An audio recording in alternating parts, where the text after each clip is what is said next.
welcome to yet another exciting episode of the only show that you can't get enough of. I'm your host, James, alongside always is Andy. Today, we ask you to lace up your boots and become legend of the nerds. Today is going to be a very fun show, Andy. It's going to be real fun today. We got lots to cover in 1 hour time.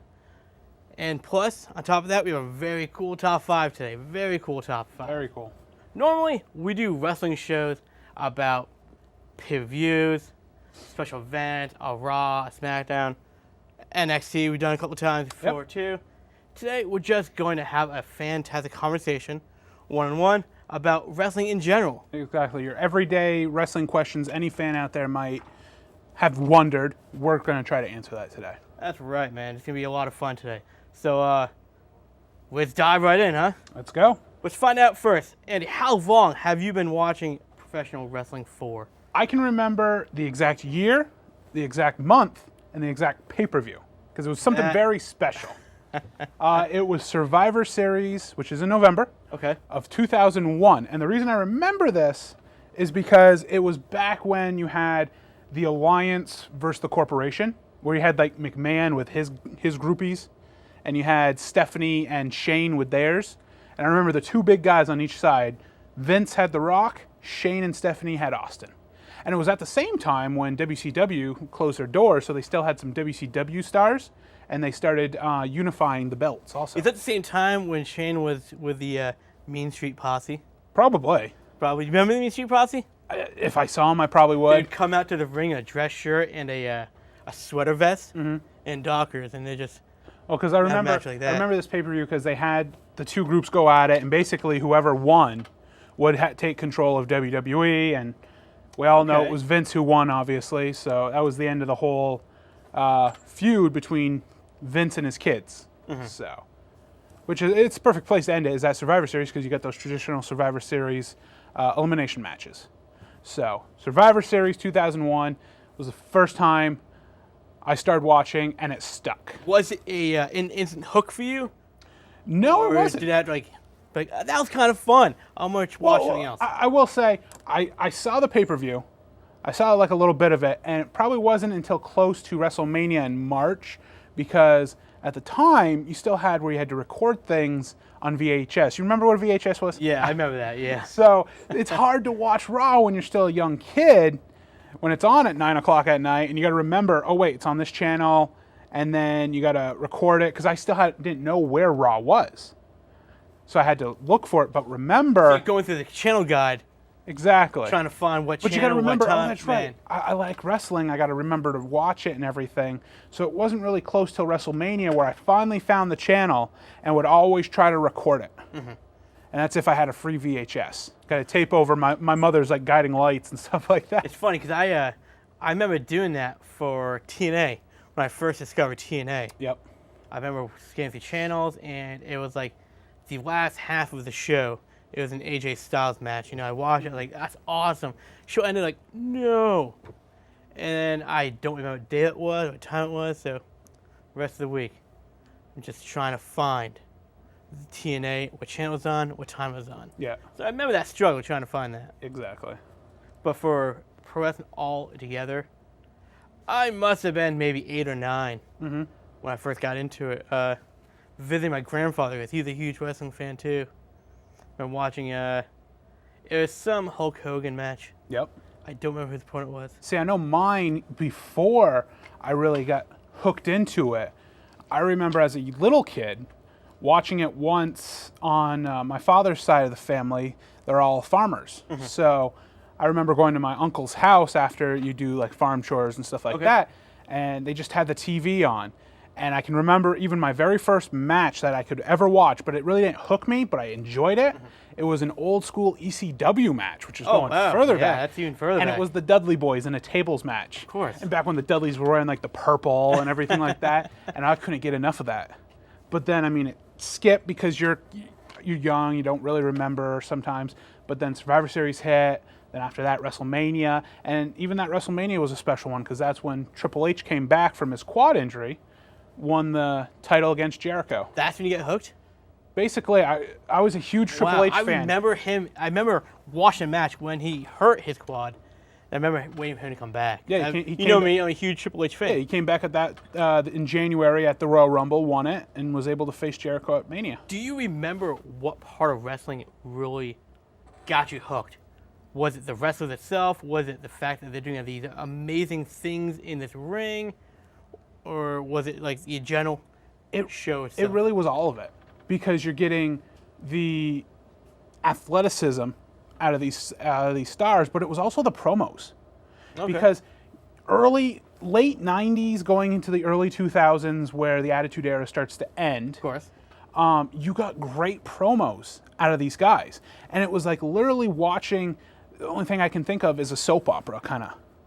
Where the storyline was so engaging that it drew you into the TV like I was actually there.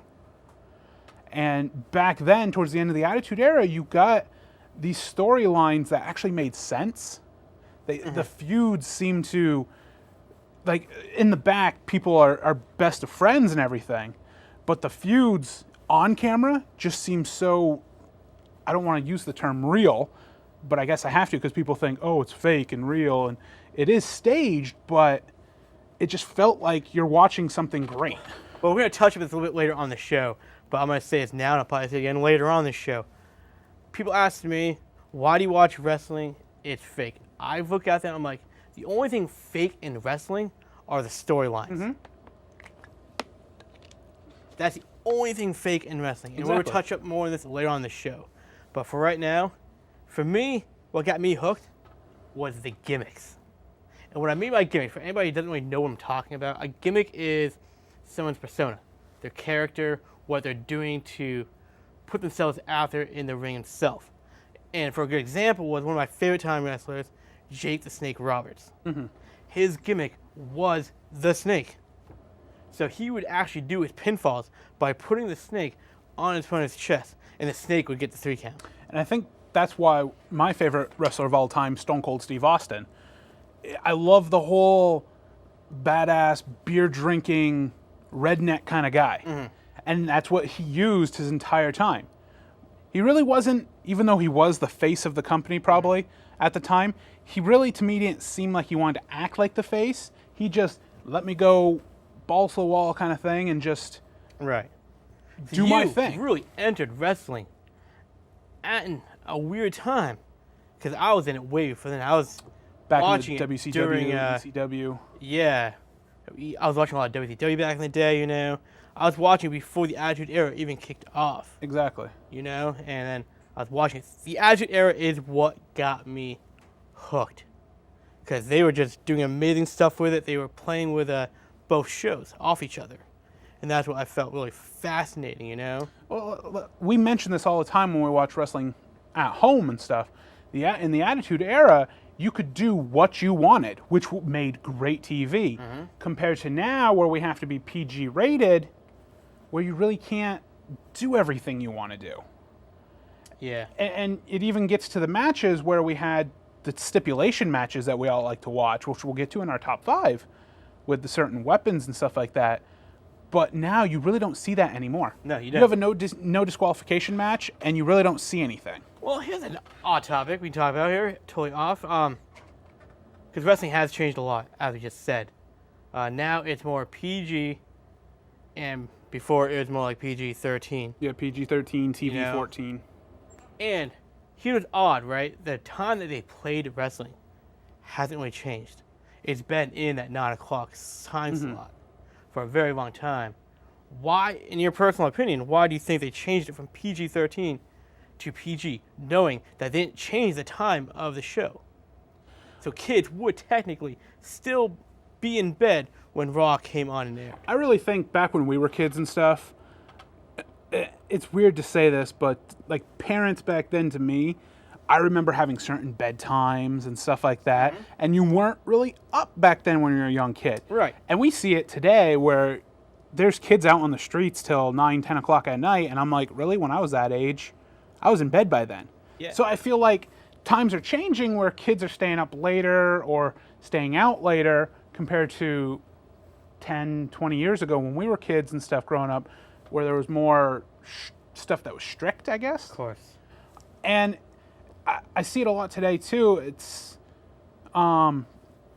where parents are getting more involved and saying, "Oh, well, I don't want my kid watching that. It's too violent." And stuff. You see a lot of people debating things, Right. Even though your kid might not be up that late, but you still know it's violent, so you want to protest it or something. But that's why Vince McMahon made the time slot for 9 o'clock when kids would be in bed. You know, so they shouldn't have really changed it from PG-13 to PG, because knowing that kids are not supposed to be watching, and parents should actually be parents. If they don't want to watch it, they don't have to watch it. Don't need kids to watch it. I think they changed it more. I think it's more of a money issue, honestly, than anything. I think by adding a PG rating to it, they can add more kid-friendly stuff to it, and they can add more money. I mean, think about it. Your favorite wrestler, John Cena, has the highest sales in merchandise. Exactly. Because all the kids are buying all his shirts. You see a lot more kids in the audience on Raws and SmackDowns. Even NXT, I was showing you the NXT Women's Champion, Bayley, her #1 fan, who I said's at every show. Yep. She is right there, front row all the time, dressed up in everything. Mini title belt, everything. Right. So it is. I mean, which I can understand. I like the fact that parents are getting their kids maybe involved in wrestling too, because then it's starting to go generation after generation. But there's got to be to a point, even on the pay-per-views now, you don't see anything now. anything. Let's pretend that it's still PG-13.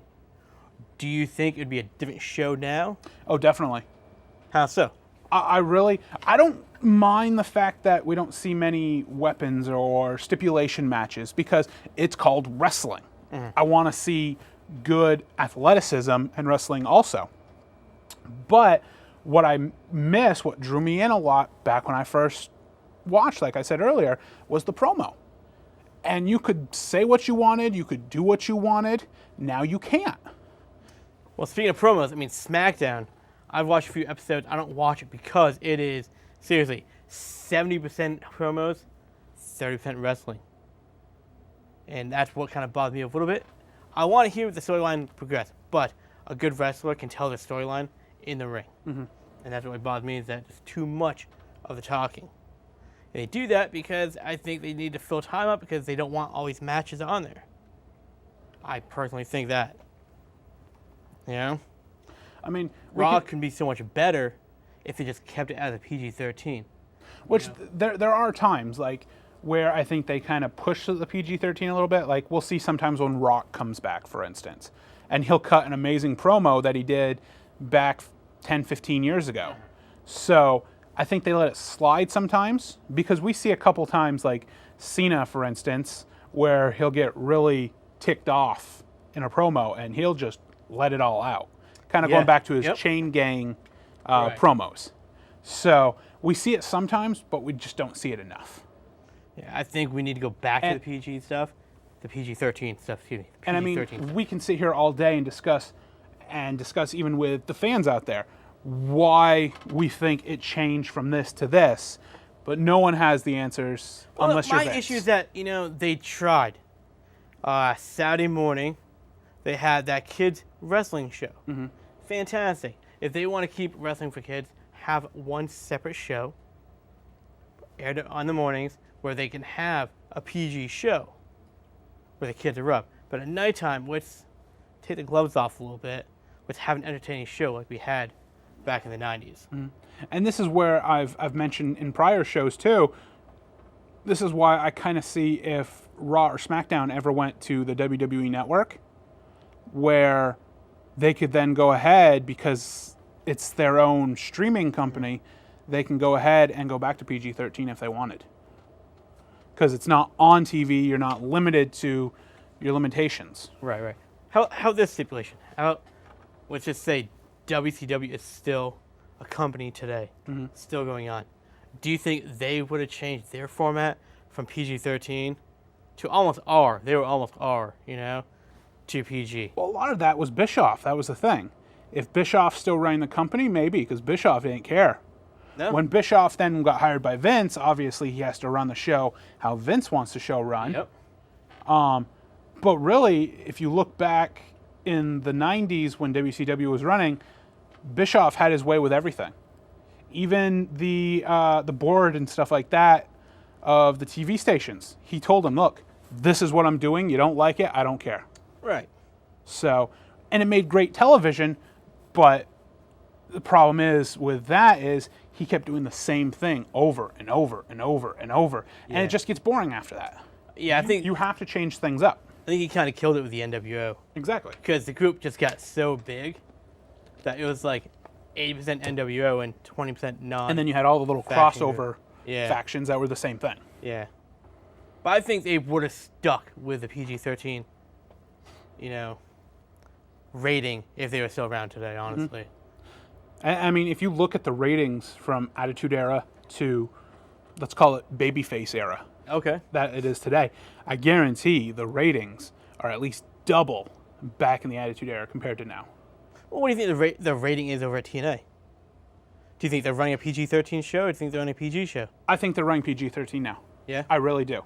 I've seen some of the things they do, and it might be in between, but I think they're starting to also... it could be a lot. Maybe it's not really the company that wants to be PG. It could be the TV station. Yeah. That's the thing, Spike too. had a big thing about that, too. Yep. Well, I mean, as a wrestling fan, we all enjoy talking about it. But, like, what other personality... I mean, I don't know. I always hear people call it fake, They always say wrestling's fake all the time. Why do you think people have such low expectations for this entertaining sport? I think people call it fake. My thing is, if you hear something from somebody and they preach that and it gets stuck in your head, I think you'll always have that thought that this is what it is and it can't change. So when you get people constantly saying it's fake, it's fake, it's fake, it's fake, it's fake, you're gonna think it's fake. And granted, like we say, it's a script. It's a television show. There's gonna be a script. But you and I can say right now on camera that we have been there and done it. Yes. And you have taken bumps and bruises. I've taken bumps and bruises. And there's nothing fake about the things that you do in the ring. You are taught how to, when you use a weapon, you are taught how to take the shot. Like if I'm going to get hit in the head with a chair, you go up like that. Because your hands will kind of take the blow too. Right. Which now we know that the chair shot, I'm glad you mentioned that.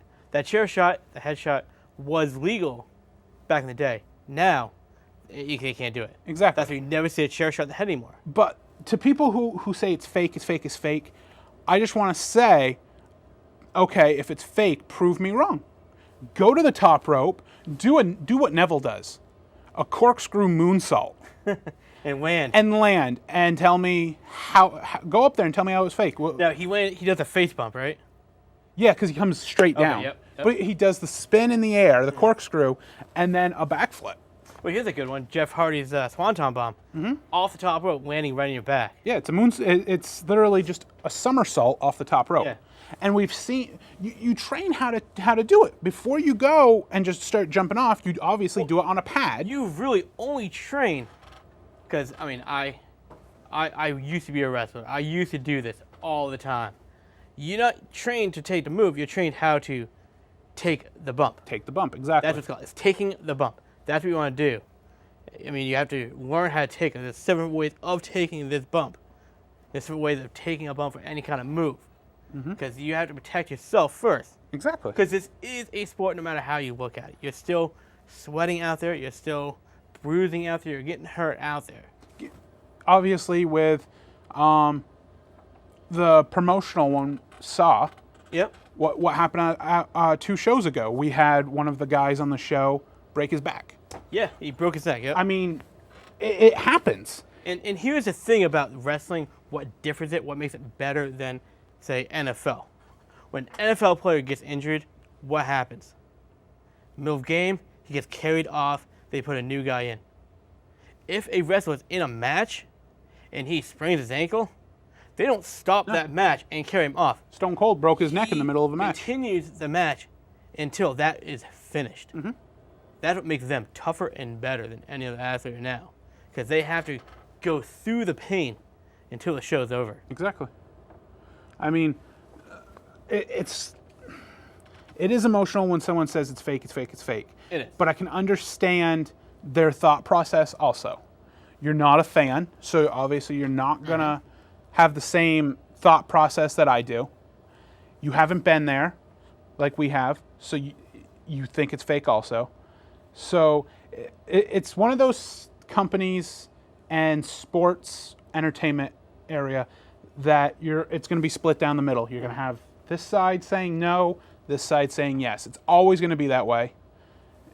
You just got to take the bumps how they come, I guess you can say. Nice. I mean, we'll even say one of your first matches, I can remember still the giant scab on your forehead. Yeah, getting kicked right in the face. Yep. That was good times right there. Exactly. All right, so about halfway through the show, we're going to do our top 5. As we're doing our top 5, please visit our Facebook page, Legend of the Nerds, and tell us why you think people have such low expectations for wrestling. Why people call it fake. Do you guys think it's fake? Tell us your thoughts on this. Our top 5, Andy, is a very special one. I had a lot of fun doing this. Exactly, I did too. There's a lot of answers we can When have. we came up with this top 5 too, I knew I'd have fun with this. Yeah. So top 5 this week is top 5 best weapons used in a match. Mainly the ones that can really help the storyline move forward. You know? So Andy, please tell me, when you watch a match, when do you get excited? When do I get excited? I get excited when the bell starts. But let me just start off with my number 5 here. All because it's not really a weapon, but I still consider it a weapon. If you can get hurt, it's a weapon. The reason I like this one, and how you mentioned, it plays with a storyline a little bit. Only certain few wrestlers use this. A lot of Japanese wrestlers use this move. And one of the Japanese guys I can remember, Tajiri, used this move a lot. And it helped him win a lot of matches. And he was best known for this, the Green Mist. The Mist. Because you get the ref's back's turned or something, and he just spits out this green mist out of his mouth. And I mean, he's wrestling with this in his mouth the entire time. And he's probably just this little pouch in his mouth that he bites, and then poof, it goes. But imagine wrestling for 10, 15 minutes and trying not to pop that. The amount of times you're getting flipped and bruised and everything. Right. But I love the mist out of all these Japanese wrestlers. It's just, you never know when it's coming, and just poof, it's there. And you're right, it does play the storyline. And that's funny. I actually reffed a match in New York for an In Your Face show. And one of the wrestlers actually did this gimmick on me as a referee. He was spitting his black mist, and to his opponent was going to pull me in front of him, and I took the mist. So I'm telling you one thing, it blinds you. Exactly. I was blinded. I mean, it's just I could not a see die a thing, and so everything. So. It's definitely a very cool weapon. My number 4 is the traditional ladder, which is used in ladder matches after ladder matches after ladder matches. The reason I love the ladder is because I used to see the Dudley Boys, one of my favorites, Bubba Ray, using this where he puts a ladder through his head, and it's like he just puts it on his shoulders and everything and just uses it, and he'll just run in a circle. Yeah. And he's like spinning it, hitting everybody around. And the ladder's also used in different ways where I saw you can put a ladder sideways and flip another guy and they fall backwards on it. Or even, remember Daniel Bryan and Dolph Ziggler just taking each other and headbutting each other with the ladder. I was going to bring and up this one too. It was a Royal Rumble when Kofi flew out of the ring and he landed on the ladder and he had to move the ladder like legs to get back to the ring. Well, the ladder broke in half. Yeah. And he's using it as stilts to get back. I mean, the ladder can be used in so many different ways. It's just very entertaining, and it was one of our number 1 pay-per-view, Money in the Bank, on a previous top 5 list.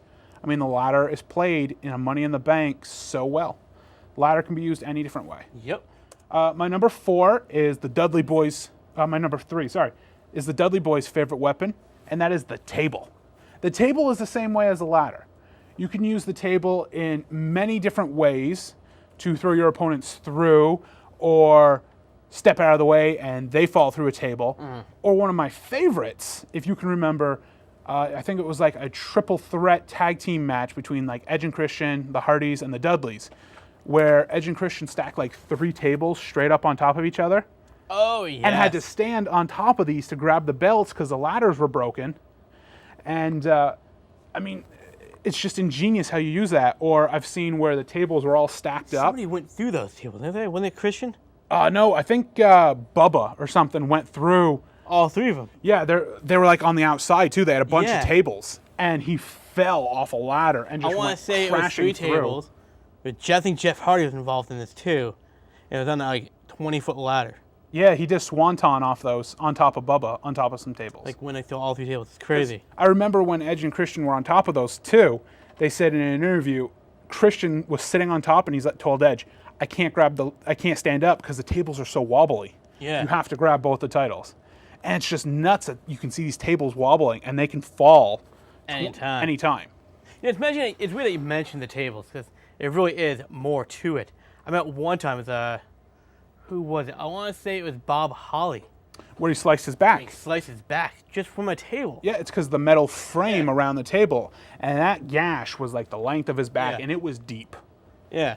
Usually probably every pay-per-view, we see the Spanish announce table get broken. Right. So. Those aren't real tables, though. Come on. My number 2 was almost my number 1, but it didn't quite make it, and that's the kendo sticks. Okay. I love the kendo sticks just for the reason where it reminds me of a kid with the plastic sword swinging it around wanting to hit somebody with it, kind of. And those things hurt. I mean, it's just all it is bamboo. And if you haven't been hit by bamboo, you don't know how bad it hurts. Yeah, I can imagine. You get hit in the back with that, and you see on the guys this red streak going down their back. Yep. The kendo sticks are just one of those fun weapons because they're so light, too. You can swing them around freely. And we even saw in the last Hell in a Cell, Roman Reigns and Bray Wyatt using 2 at the same time, like double swords. So it was pretty neat. I want to say I have another weapon that's similar to that, too. Kendo stick and I don't remember what it was. The Singapore cane is the same. It's the same thing. They just call it kendo stick now. I thought the Singapore cane was a bamboo, but it was sliced, so it have a little grab every time you hit. I'm not sure about that, but let's get to my number 1. All right. It was one of Rob Van Dam and Shane McMahon's favorite weapons to use. That is the trash can, and I also put trash can lid. Metal trash can. What I used to love about the trash can the most is, out of these 2 guys, is you just shove it like on someone's head, right, and it goes down their body and stuff. That was so fun. And you can just start swinging things like kendo sticks at them, like drumsticks, and they're inside this trash can. Or Shane and Rob Van Dam would shove somebody in the corner on the ground, put the trash can in front of them, and then do coast to coast, jumping from one end to the other, and doing the drop kick, which I always thought was amazing. And what also adds into that, why I said the trash can lid, is because it'd be hilarious. You get someone with 2 trash can lids and just start swinging them, just off the head, off the head.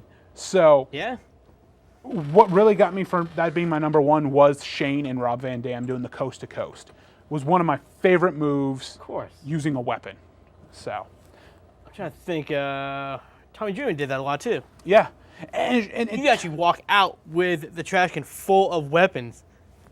And it just shows how much athleticism it took, because you don't realize it's a pretty good distance jumping from one side to the ring to the other and still hitting that drop kick. It's a long jump. So. But each of those weapons that you brought, though, they do help push the storyline a little bit. But it all depends on how they use it. If they're just swinging it randomly or using it randomly, it makes no sense. But when you use them in certain ways, it just makes that storyline that much more stronger. And that's why, like, when I was mentioning different wrestlers using these weapons, that when you're watching wrestling, that's their main weapon. They're always using that, which was how we get to the whole storyline thing. Is when you have somebody who uses that known weapon, even to today, listening to the Dudley Boys, everyone's always yelling, "Get the tables!" Yeah, because they know that's what their specialty is. It was like Raven. Remember, he'd come out with the shopping cart full of weapons. Shopping cart. You'd always see him walk out with a shopping cart full of random things.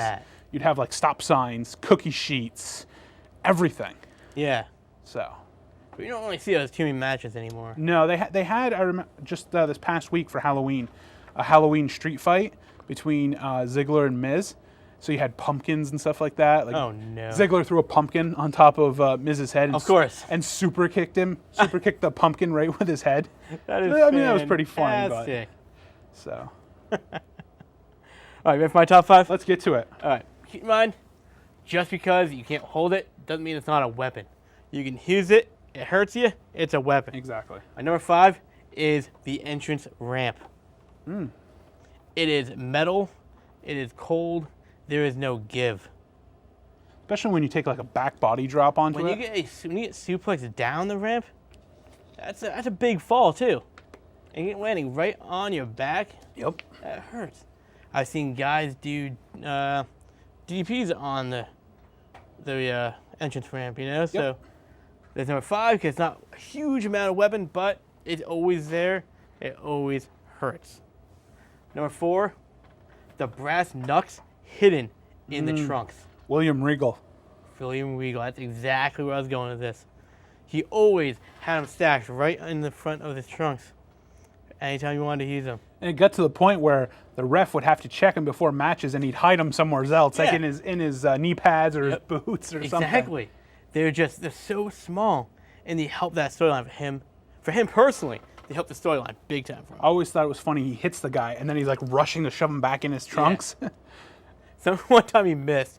You see that? And he just they drop right there in front of him. Just kicked him. I've seen also like he's missed, and he'll like throw his body on top of him so that the ref Yeah. doesn't see him, Yep. and then slide out with him. So the brass knucks, they're small, they hurt, they can be well concealed, and they can push the storyline in the right direction for you. Number 3, the bear turnbuckle. It's true. So what I'm going to say about turnbuckles, guys, a turnbuckle is the corner pad. There's 3 of them on all the corners of the ring. Now a wrestler can untie them, take off that pad, and it reveals just a metal eye. Metal The ring. giant eye ring, right there. And that is just hard. And it's nothing there. It's just pure metal. Yeah, it's literally holding the ropes up. Exactly. And when a human head hits that turnbuckle, you're going to feel it. Or even getting Irish whipped into it, and your back hits it. Nail your back on that? Yeah, when you get Irish whipped, you nail that back corner. Your back always hits the top first. And that's what the Every pads are time. supposed to be there for. So the pads are there to, a little more protection. But when you take that turnbuckle cover off, it hurts a lot. Yeah. So that's why I wanted to be my number 3. You have any good matches? Seen the bare knuckle? The turnbuckle? Yeah. It's hard to remember. I mean, you don't see it much that often. And that's why I picked it, because you don't see it too often. When you do see it, you get excited. Number 2, this one is great. Just like your mist, I'm pulling out the fire extinguisher. Oh, jeez. That's actually a funny weapon to be used. It's a very funny weapon to use. But it can be used fantastically. It can blind your opponent and just enough you get the edge. Because really, how long does it take to win a match? 3 seconds. 3 seconds. Depends. Is it last man standing? Takes 10 there. But in the fire extinguisher, it's a double weapon. You got the fire extinguisher stuff inside, and it's all metal. The funniest times I've ever seen that, I think Hornswoggle's done it too, living under the ring and stuff. You just see a guy lift the apron and there he goes. Yeah, right. It's like, whoops. That's the funniest time. It's like when you don't expect it and there it goes. Right up there. All right, and number 1, it's the ladder. Yep. I had to put the ladder in there. I enjoy ladder matches. I've seen a lot of inventive things to do with the ladder. I've seen the seesaw effect with the ladders. That Matt Hardy took one of that, and no, it wasn't Matt Hardy. It was Joey Mercury. Took a ladder to the face. Against the Hardys. Yeah. Yeah, broke his nose. Yeah. Yeah, that was actually a massive screw up. And it was a seesaw, right? Yeah. Basically, they set him down, and Jeff came off the top and landed on the ladder, and it just went was right a up leg into drop, his face. right? Yeah, it just went right into his face. Against John Morrison on the other side. Something like that. I know it was the Hardys and Joey and Eminem. Eminem, yeah. But, even the ladders we'll see in Money in the Banks, for instance. People come down with a ladder straight across two things and break in half. Yeah. Like last WrestleMania, when I think it was Dean Ambrose took that huge fall. Yeah, we've seen it with Into a ladder. the Hardys have done it. I've seen Edge go through a ladder. There's just something. That's why we said Money in the Bank was our #1 pay-per-view. Yep. There's something about a ladder match that is always memorable. Such a good match, though. Always have good times with those matches. Yep. So that's my top 5, Andy. Now it's time to mash them up. Let's do the mash. We have My Green Mist, first year entrance ramp for 5. But before that, we both. I like to always, when we have the same on something, try to figure out where it goes. And for this list, we only had the one. We had the ladder. You would have the ladder. I had it at 4. You had it at 1. So it should go somewhere probably in the middle. Okay. Is it a 2 or a 3? That's the question. Or is it a 1? I don't think it's a 1. You don't think it's a 1? No, I really enjoy it, but I just don't see it as a 1. I see it as a 2, probably. I would move mine down to a 2. It all depends on what we think could be a 1. I mean, I had... The only one I could think of be a 1 would be the metal trash can. Yep. Because that it's always fun to see, too. And you don't see it anymore. That's You the don't. thing. You do not see the trash cans anymore on anything. That's why a trash can and lid could be #1 and a ladder could be #2. Although, if we're doing top 5 best weapons used, then that'd probably bring the kendo stick up to #1. It is used quite a bit. Dean Ambrose has been bringing that back a lot. He loves the kendo sticks. Right. So let's put kendo sticks at 1. All right. Kendo at #1. The ladder #2. Sure. And then, I love those ladder matches. The metal trash can #3. Well, we got that, I don't. The turnbuckle is, to me, Yeah. I'll go. It's in there because I personally enjoy it. That's why it's in there.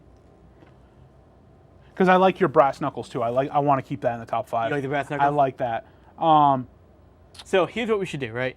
Kendo #1, ladder #2, metal trash can #3, the brass knuckles #4, Yeah, I could go with and that. then let's do mist #5. Really, you like the mist at #5? Yeah, I do. Because anything that goes... The reason I put that is it's not your traditional weapon that you would think. It's not. When you think of a weapon, you think of something I can hold almost. I guarantee. Oh, excuse me. I guarantee majority of the wrestling fans think of a weapon that they can hold. Yeah. And that's why I put the green mist. So if you like the green mist at 5, I'm happy. Well, I mean, you put the mist in there because, it kind of teams up with my fire extinguisher. Because that kind of blinds the opponent too. Yep. And it really helps the storyline, I think. So I think it should. Well, there we go. So we'll do the green mist at 5. So there you have it, everybody. That was actually a quick mashup. Usually we're going back and forth, but we're pretty good with that one. But there you have it. At #5, we have the green mist. It's a great weapon to use. You never know when it's going to hit, and it blinds your opponent. And it's fun to watch. It is fun to watch. At #4, we have those little hidden brass knuckles. You can just throw them back in your tights, throw them in your boots, anywheres, but they're an effective weapon. At #3, we don't see it anymore. Please bring it back someday. The trash can and the lid. Let's see wrestlers go coast to coast again. Especially now, we're seeing a lot of guys doing high-flying Neville moves. could do it. Neville, Cesaro, I've been seeing doing high-flying moves. A lot of guys. I don't think he has. I Don't think he has the I don't distance? think he has the distance. But we're seeing a lot more high flyers. Let's see a coast to coast again. #4, though, the ladder. The ladder, one of our favorite things to see in any match. Ladder matches, Money in the Bank matches. It's a great weapon to use. But #1 is our kendo stick. It's been coming back. A lot of guys enjoy using it. You can use 1, you can use 2, and they hurt like the dickens. But there you go. That's our top 5. Remember, tell us on Facebook what your top 5 might be and put it up against the Legend of the Nerds top 5. Yes, we need to do that. We need to get it going. A couple times I've seen some people on there. They on the X-Men one. Yes, I've seen a few of that. Somebody put their team against the Nerds team. And it's such a great conversation to have with fans. Exactly. When they come, they participate in.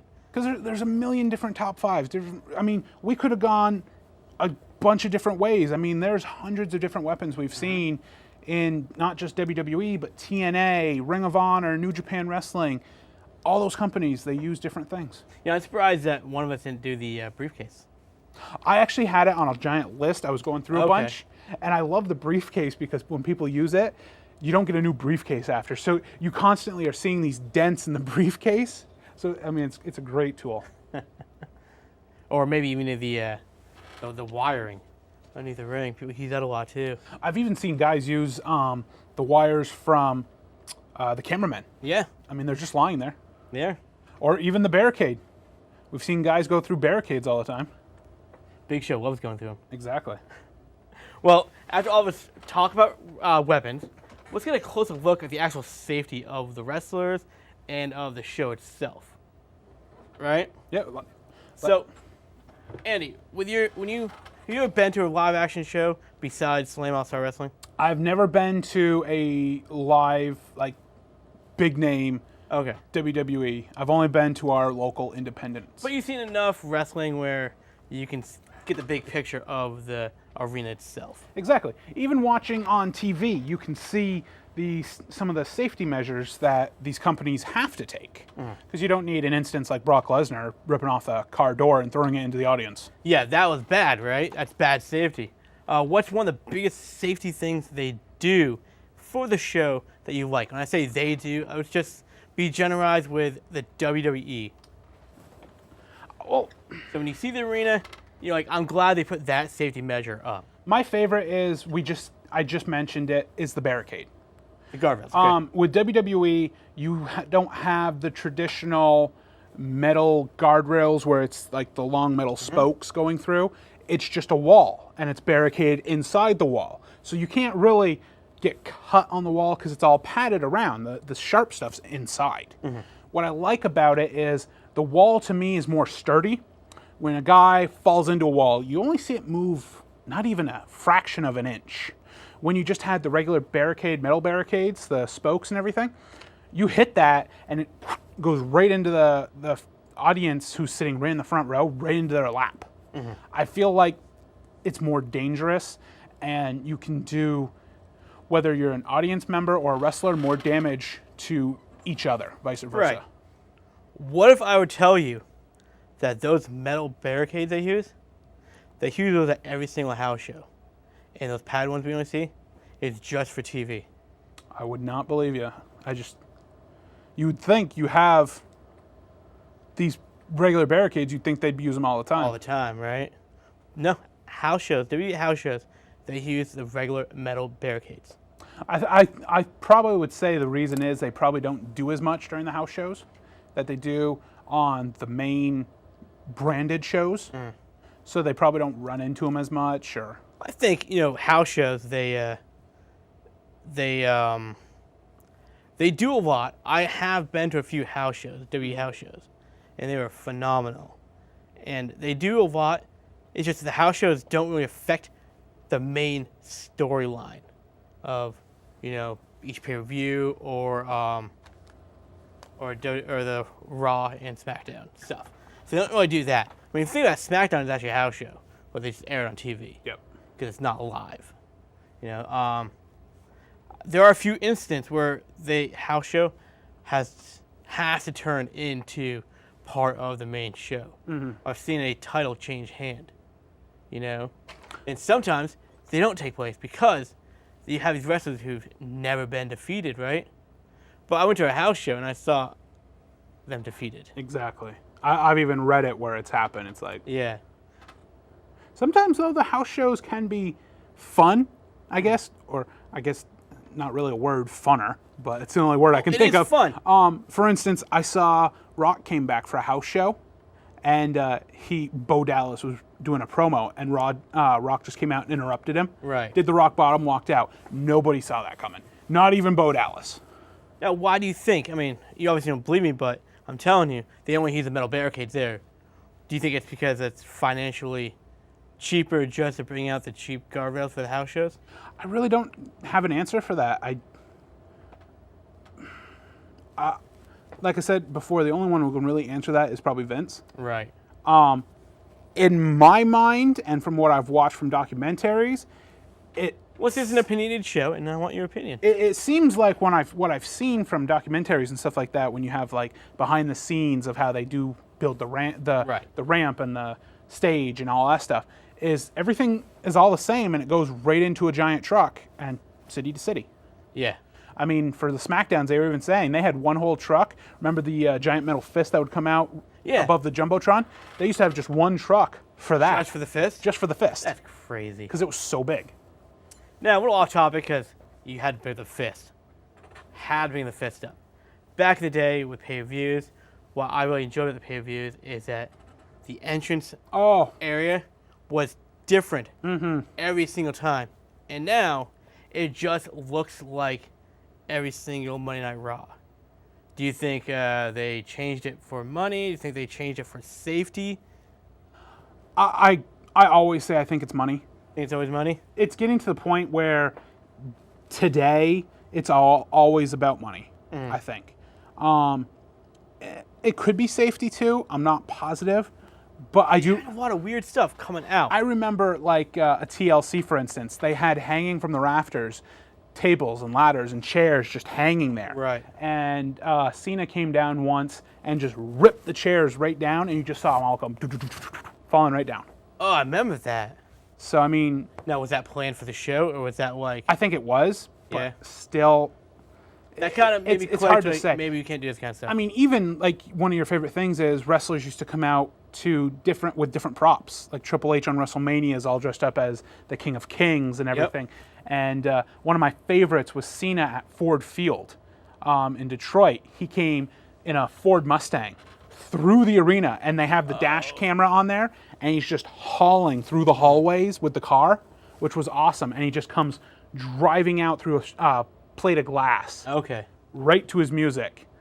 And I mean, it was glass shards fly everywhere, getting the audience. Well, I mean, a safety thing. Well, that glass is breakaway glass, so it won't hurt.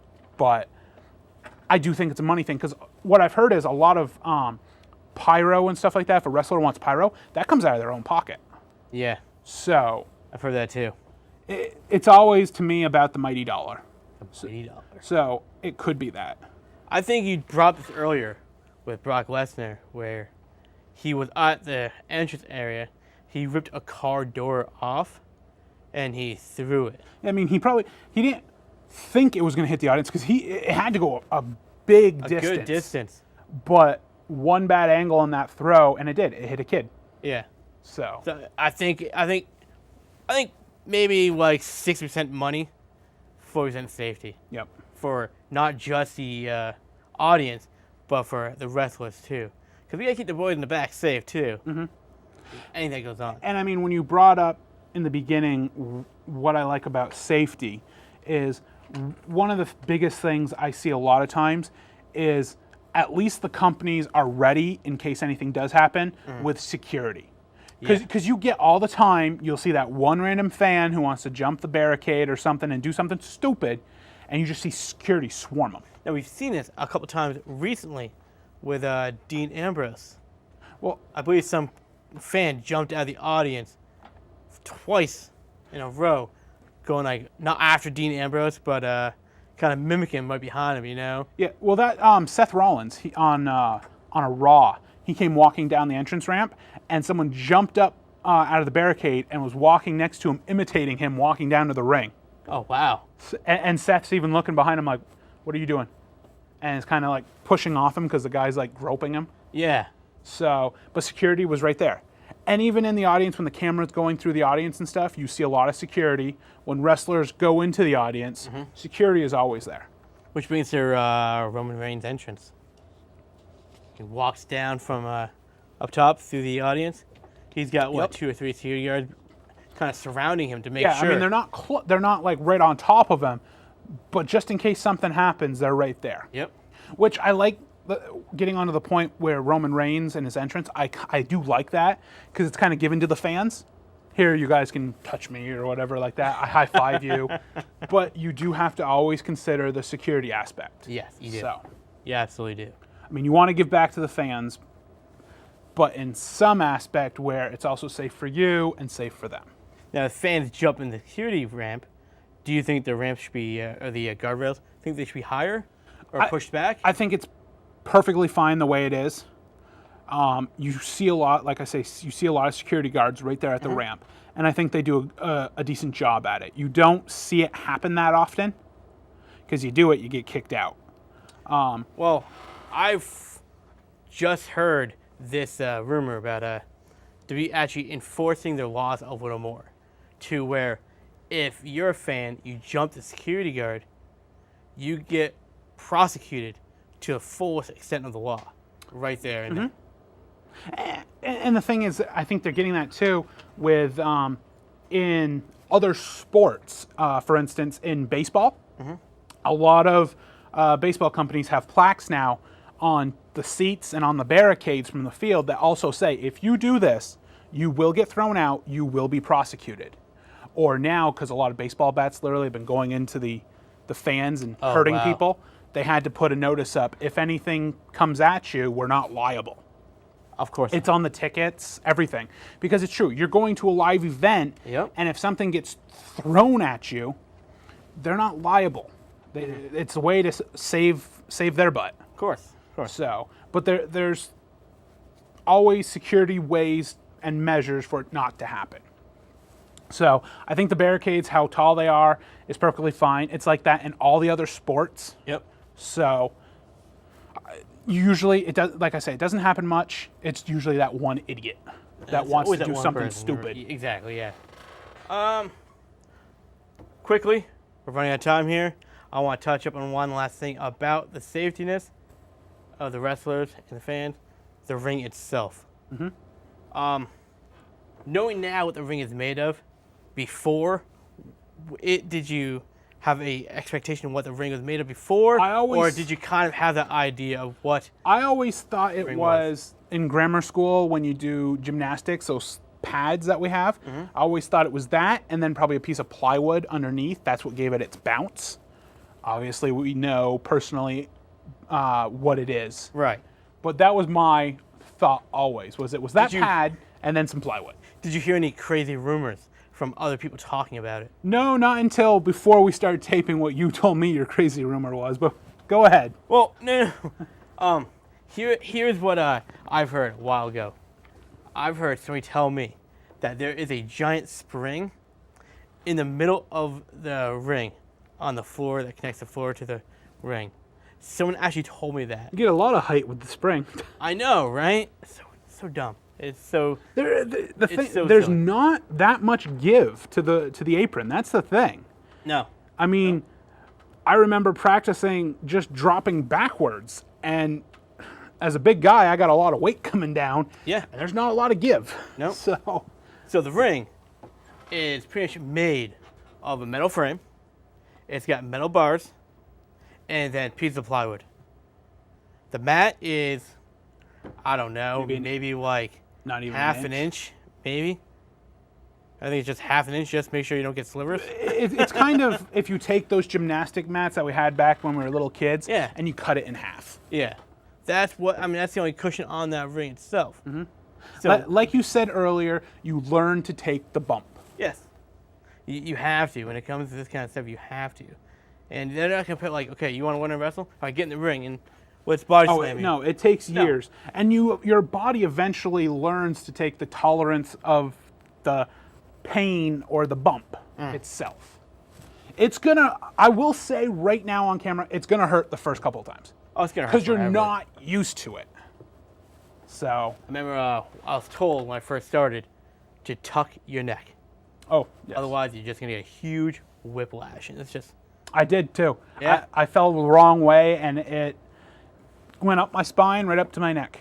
Yep. It doesn't feel good, but you learn to take the bump. That's right. So we got the arena. So we have the mats around on the outside of the arena. You have, mats aren't that thick either. I think just the gymnasium mats anyways. Then you have the small, like half an inch in the ring itself. Just enough to keep the wrestlers safe as long as they trained and learned to take it properly, right? Exactly. You agree with that? I mean, there's a lot going on in these shows, and anyone who says that wrestling is fake, well, the only thing fake in wrestling is the storylines. There's a lot of choreography going on. It's a giant show. That's all it is. Exactly. It's there for your entertainment. It's an entertaining show. And that's what makes it such a mogul billion-dollar companies, you know? That they know how to do it right, they have the right writers, the storyline goes off.